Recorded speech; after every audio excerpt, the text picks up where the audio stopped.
46টি দেশের ফল, 100 কোটি টাকা লেনদেন, শত শত মানুষের হই হুল্লোড়, সারি সারি কাভার্ড ভ্যান থেকে ফল ছুঁড়ে ফেলা আর অদ্ভুত নিয়মে ভোর থেকে কেনা বেচা চলে এ বাজারে। এই মাল থেকে একটা মাল নিয়ে ওইটা আমরা তার টিকিট দেই, এর কাছ থেকে টাকা নাও। মানুষ থাকে 100-200 মানুষ, তো যার কাছে ফলটা মারলাম এই ফলটা নিলে এর কাছ থেকে টাকাটা নেয়, টাকাটা নিয়ে আর দিয়ে দেয়। একটা মালও পরে না, আমাদের এটা মনে করেন হয়ে গেছে, দিতে দিতে অভ্যাস হয়ে গেছে। ফলের গ্রেড অনুযায়ী দাম কম বেশি হয়, নষ্ট ফলেরও বাজার আছে এখানে।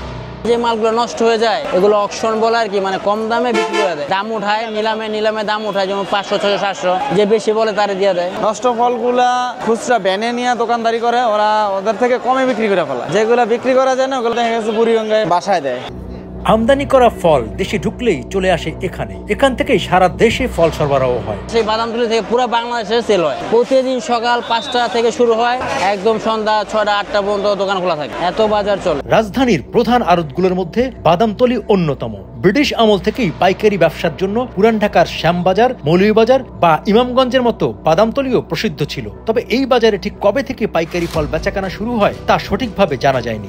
বাংলাদেশের ভিতরে ঢাকা হচ্ছে রাজধানী, আর ঢাকার ভিতরে হচ্ছে আপনার এই বাদামতলী। ফলের জগতের জন্য এখানে পুরা বিশ্বের থেকে মালামাল আসে, আপেল আসে, মালটা আসে, কমলা আসে, তারপরে অন্য অনেক রকম বিখ্যাত ফল আসে। ফলগুলো হচ্ছে আপনার জাহাজে করে কন্টেনারের মধ্যে করে আসে, প্রতিটা কন্টেনারে হচ্ছে আপনার এসি করা, কার্টন আপনার প্লেট বাই প্লেট করে আসে, ফিতা দিয়ে বাঁধা কন্টেনারের মধ্যে ঢুকানো আর কি।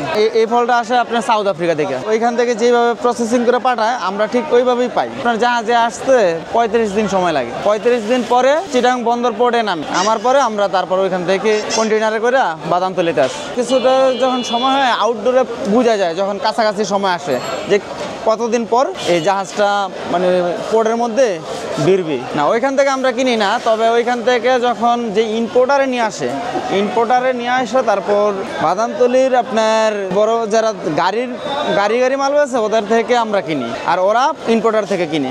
নষ্ট হয় মাঝে মধ্যে, ওইখান থেকে নষ্ট পাওয়া যায় তখন এটা ইম্পোর্টারের লস, আর গাড়ি থেকে যখন নষ্ট পাওয়া যায় এটা গাড়ি যে আইনা বিক্রি করে ওনার লস, আর আমার কাছে নষ্ট হলে এটা আমার লস। বাজার থেকে যখন আপনি 1 কেজি 2 কেজি কিনেন তখন আপনি একটা দেখে কিনেন, আর যখন আমরা ইম্পোর্ট করে নিয়ে আসি তখন কোনো দেখার চান্স নাই। তখনই দেখতে পারি যখন আইসা বাংলাদেশে যখন নামে তখন নিজের ফল নিজে দেখা যায় যে এটা পুরাই কপাল। যদি মাল দেখা গেছে যেমন কোয়ালিটি বলছে এমন না হয় তাহলে অনেক পরিমাণে লোকসান হয়।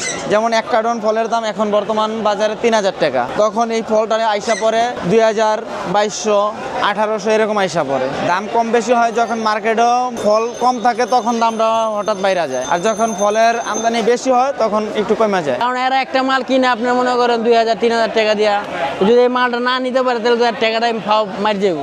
ক্যাশ না দিতে পারলে তো মনে করেন মালটা কে নিয়ে যাবো, এটা একটা পিজি লেগে যাবো না।